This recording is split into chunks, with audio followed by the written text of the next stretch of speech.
What's a good word, Jets fans? It's your boy DKB here. So it's a tale of two halves, right? Before we even get into the actual game, the most insane stat ever: 10 consecutive losing seasons for the New York Jets, a literal decade of not being able to reach the threshold of 9 wins is unfathomable, right?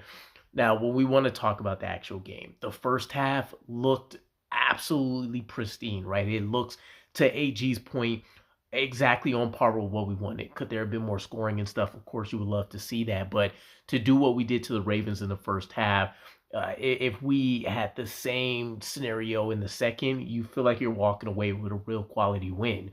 72 total yards, 4 first downs, 0 for 5 on third downs, 0 for 1 in the red zone, 3 punts for 3 yards per play, and 3 points. We absolutely decimated them. But second half, of course, things fell off the rails. And where I kind of landed on this game is that was one of the closest things. You can argue some of the questionable fourth down attempts for the New York Jets, but overall, this just felt like one of those games for the first time that this legitimately was a talent discrepancy issue and not necessarily a quarterback, playing at historical lows and, wide receivers that can't do anything out there.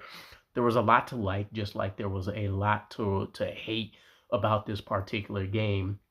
And I don't even think we're making much dent in terms of going back up in the standings, right? The Titans, the Browns, the Giants, all these teams that are ahead of us in the draft order to pick first, I think all took L's as well. But going back into the game, you look at people like Brees Hall, who I feel like is bouncing back to the closest we've seen since his rookie season, but it almost still feels like there's some kind of mental block there because the primary issue I really have with him now is the fact that you still see a lot of these fumbles, right? You see a lot of some simple-ish mistakes going on here.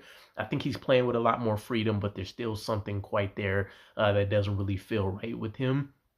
John Mechie, I'm falling in love with this guy, right? And it's not really about the touchdowns or anything, but when I watch what he's doing out there on the field, it feels like a throwback Jeremy Curley, right? He just happens to know how to get open, has some athleticism to take advantage of, makes the plays on the ball for the plays that he should, right?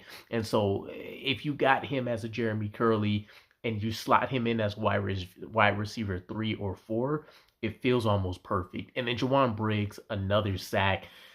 The man's a monster, but let me know who you guys have as some of your stars and duds walking away from this game because I wasn't able to actually catch everything. And I'll catch you guys again.